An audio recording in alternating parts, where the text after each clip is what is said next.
So guys, hello, welcome back to day 2 of Feed tournament, and my first ever tournament. My hair is going up. I don't know why. I guess. And yes, I'm making this small segment again because I'm stepping on fresh grasses. I'm breathing from fresh air. And Elstog, can you see that? So yes, today I'm facing an 1400 something 50 something federated player, and I'm again playing black. When it's my turn to play white, I get to buy. I guess today will not be the same. And yesterday I played e4, and when the opponent played e4, e5. But today it will be not that. I forgot that I had Karakan, Sicilian, and in white I'm gonna play the Queen's Gambit. And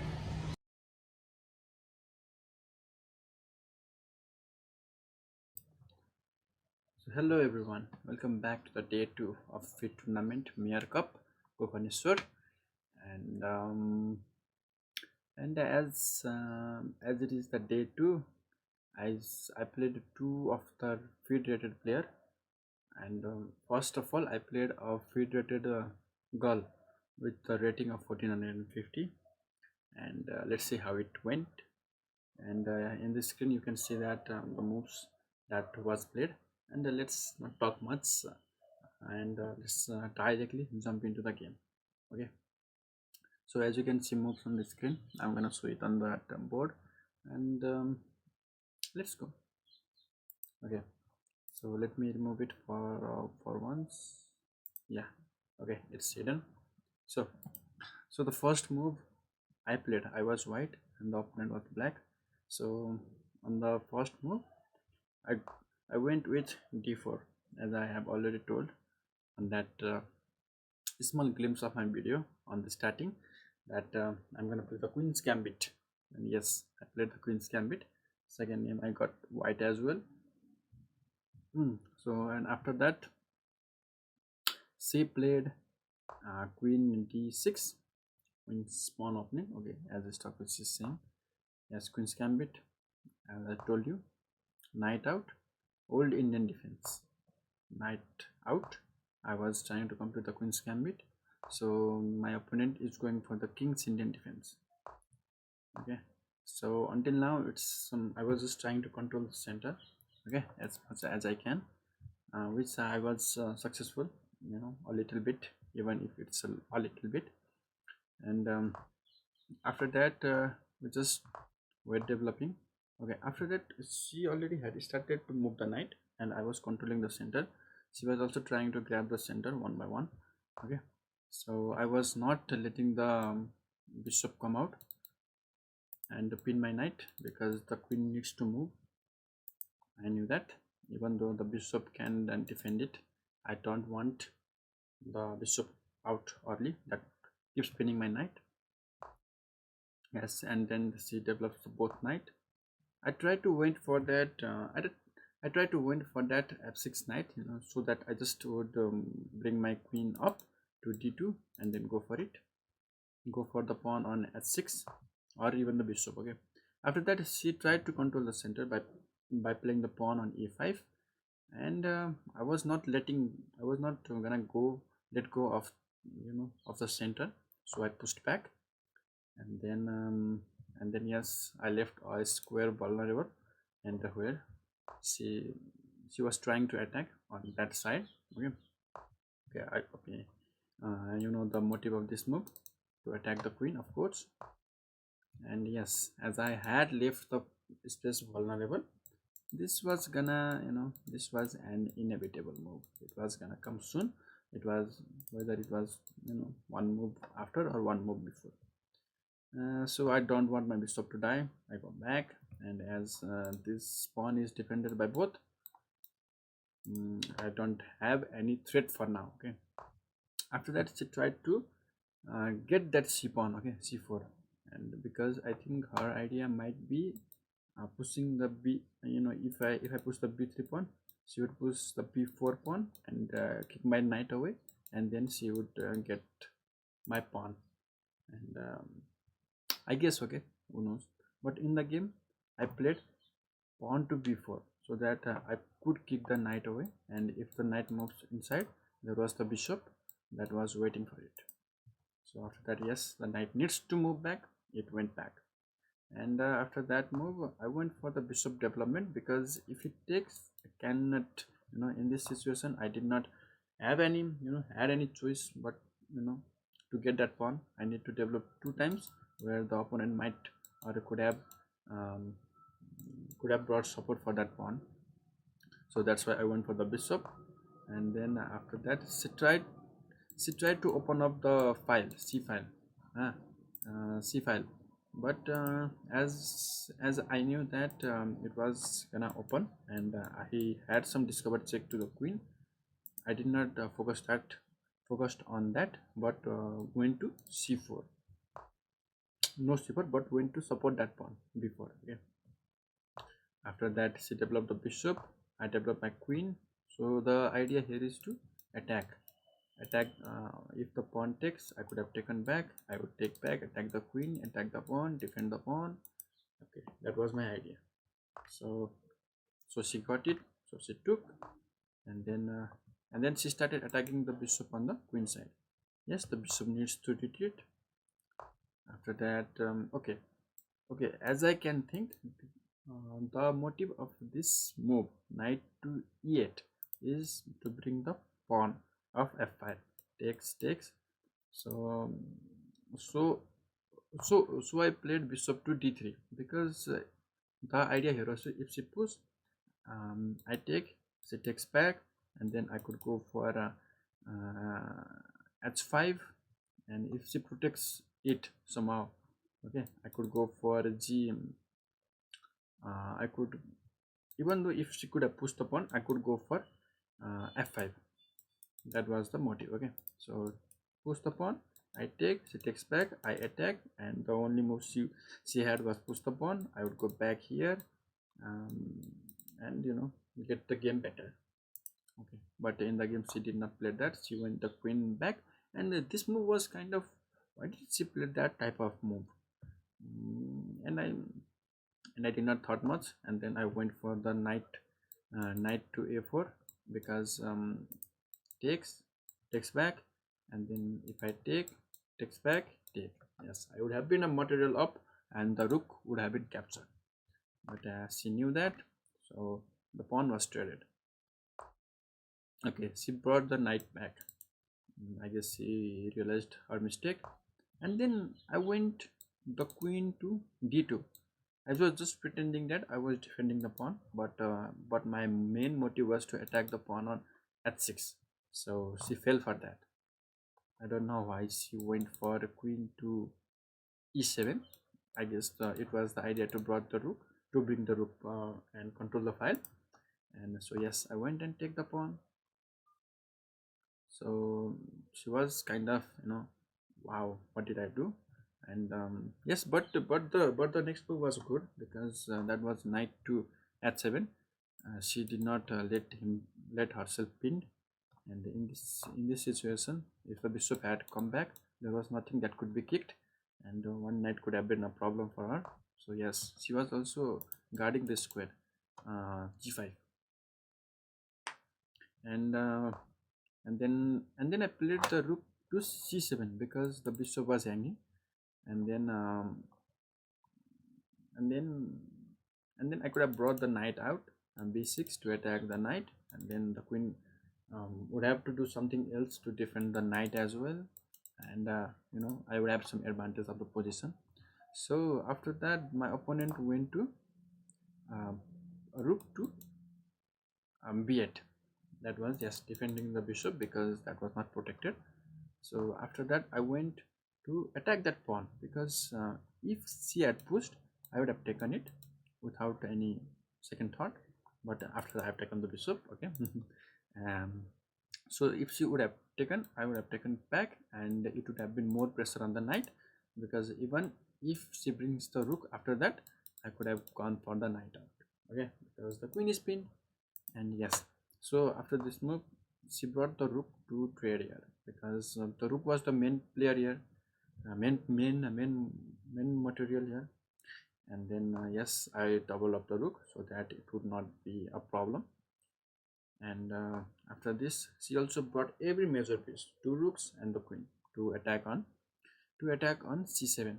So yes, in this, after this, I went for c8, because the main idea was, if she takes with the queen will die, and if she takes with the bishop, the pawn is gone. If she takes with the rook, the pawn is still gone, because after he takes, I'm gonna take back, because the bishop is protecting b5. And then yes, she took. I took the pawn, and then there was no any square for the bishop. And look at the evaluation bar, I was winning. And after that, I took the bishop, because I did not wanted to take any risk in this position. And then took back. Now what was left? Just to trade the materials, which I started doing it. And then yes, okay, yes, in this situation I brought the knight as well, because that knight was not doing anything else, so I brought it into the attack. This knight did not had any threat here, so I basically ignored it. I went to trade the queens. She was denying it. I went to attack on the pawn d6, and she went for the defense, and I brought another knight, because the knight was attacking it and nothing can defend it.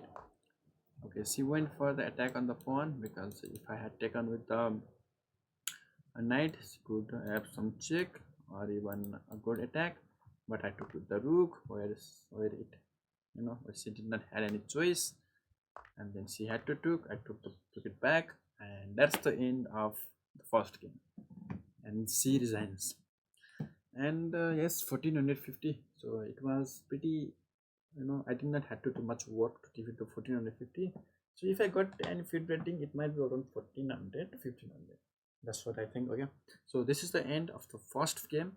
So let's jump into the second game.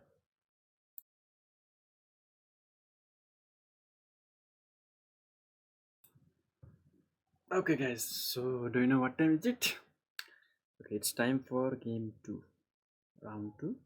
And this time I'll be facing another girl that is from India and has came to Nepal just for playing the chess championship.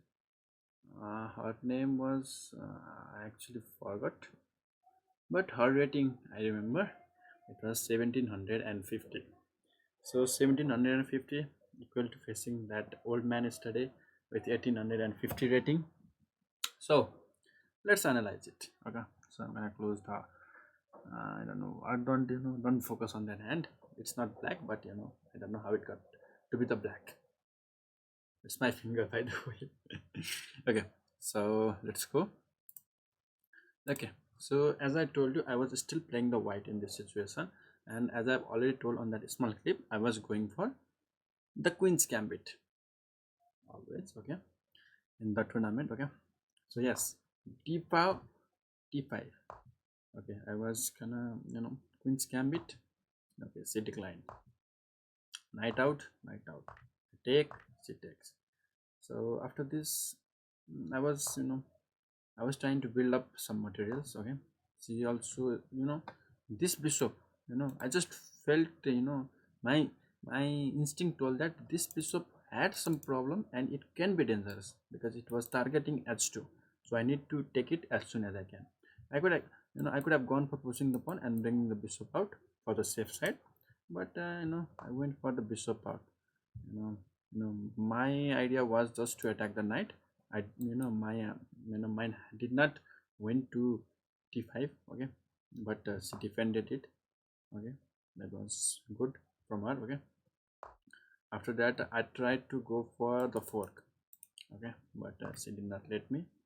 I need to take back. The knight could not move because this was pinned. I started the attack early. Okay, and she defended with the bishop. I started early, attack, because if there is no knight, then I can directly or indirectly attack on h7. Okay, so I took back. I won. I just thought the bishop could be important, because this game can go to the end game. Okay, castle, develop the bishop. They also develop the white bishop, castle, and then she develops the knight. Okay, and okay, the motive for this move was, you will know it in next move. Okay, she developed the knight. Okay, yes, this was the motive of the queen to c2 because I was directly attacking on h7. Take or whatever can be, but she brought the knight out, and okay, let's talk about this one first. She defended it with just pushing the pawn because most of us, or most of the other player would have pushed the pawn to g6, but she went with h6. As we can sense that it was not good, and the game was between two um, between the players. Like I had won two games, one loss, and she had also lost. She had also one loss and two wins. So that was the case, and in the tournament, chess tournament, I'm based on that. So after this move, I brought the rook to d1. So the idea here was I left the pawn hanging because I could push the pawn and then get the bishop.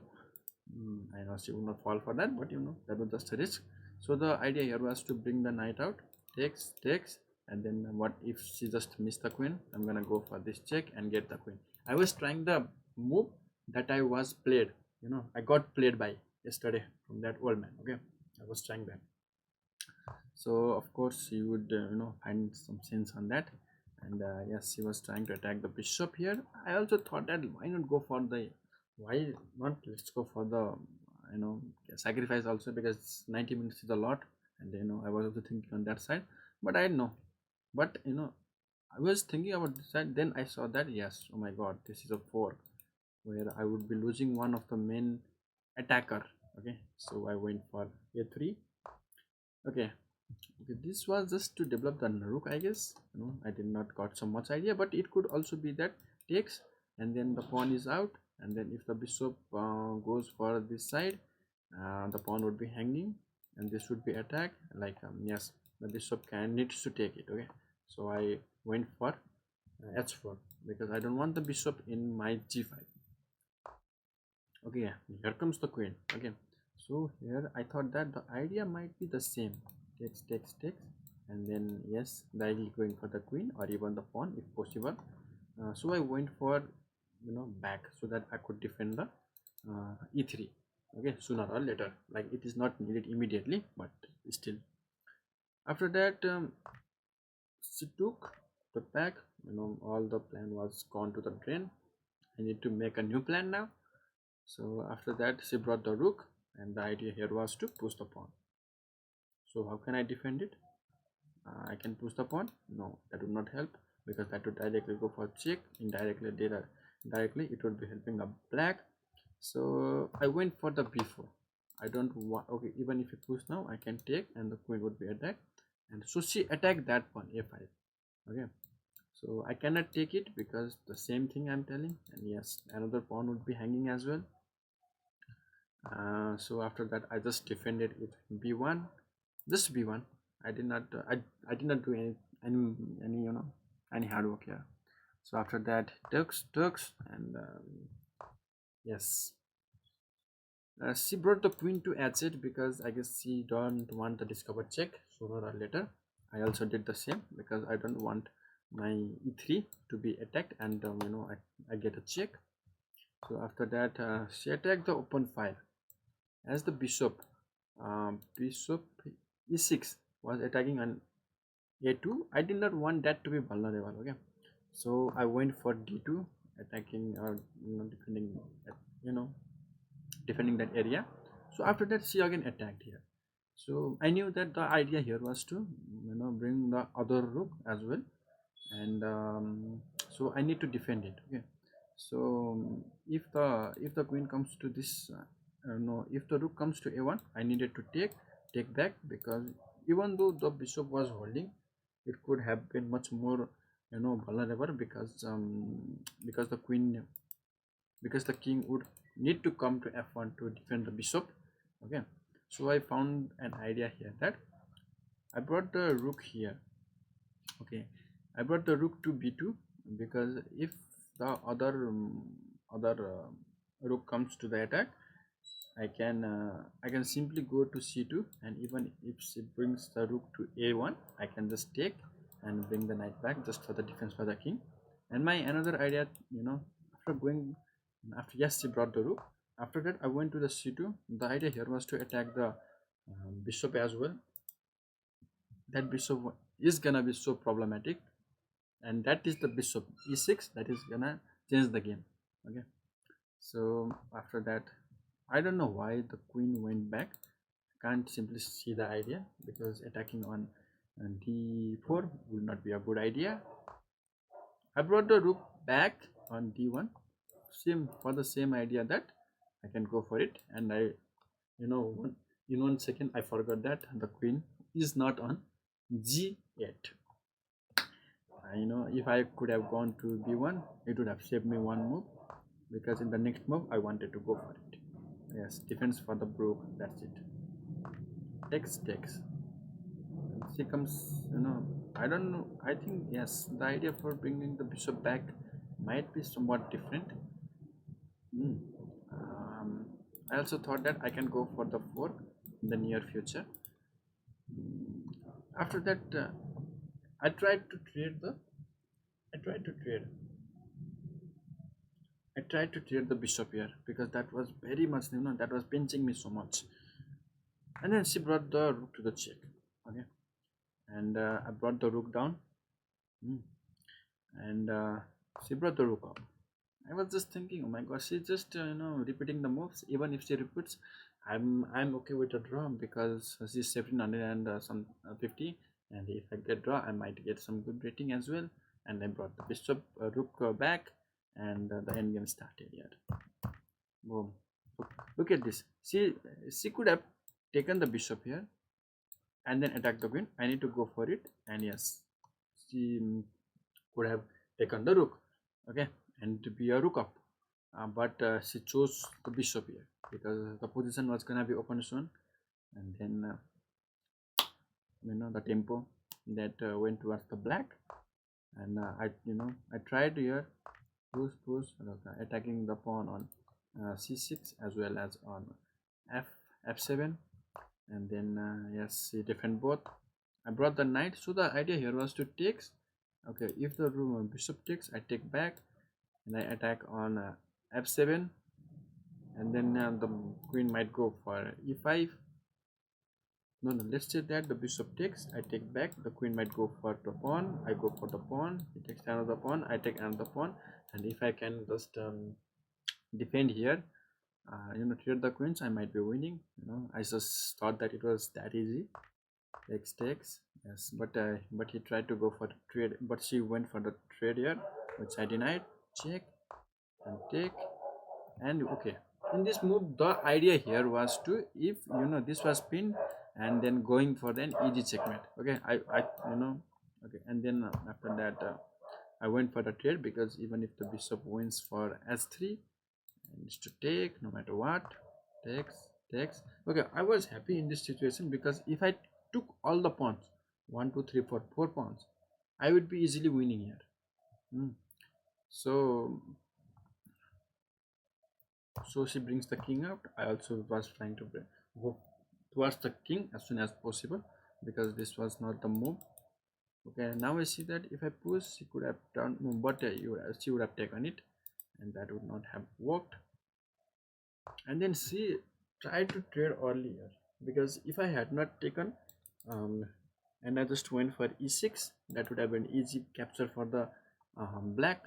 So I went for the trade, and then brought the king, brought the king, and brought the king, and brought the king. Okay, this move motive was that I was sensing that she was going for the sacrifice here. Takes, and one way or other she wanted to go for the pawns. Okay, so that's why I went for the h4. The rooks come down, and then I went for g4, g3. Okay, now I don't see why, because I should have saved it. And yes, I went for the bishop. Yes, save, and the endgame started, which was clearly losing for me.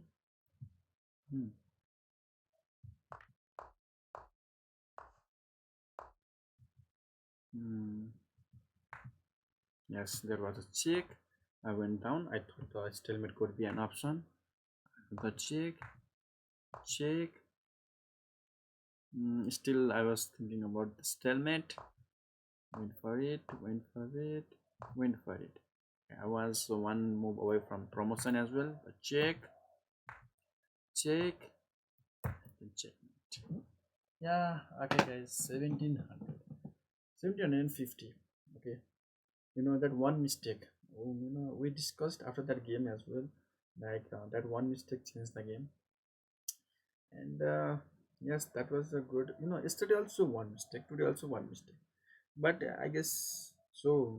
Whoever is gonna go for the competition like Fit Classical, if it's not Rapid Blaze or anything, just look for one mistake.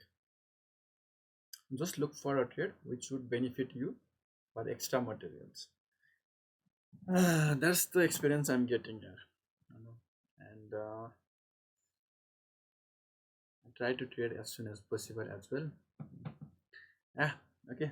Big thanks to OP Gaming one more time, because this idea was again from OP Gaming, and tomorrow there is still a game, but I might not be able to attend it, because there is an event, puja, my house, and I cannot go for it. So I guess there are three more still games on Saturday and Sunday. Mm, let's see what happens until that. Okay. So I thought I can still get 6 points from nine, but looks like it is gonna be five. I'll try to get five though. And next time I'll be meeting someone who has won two and lost two.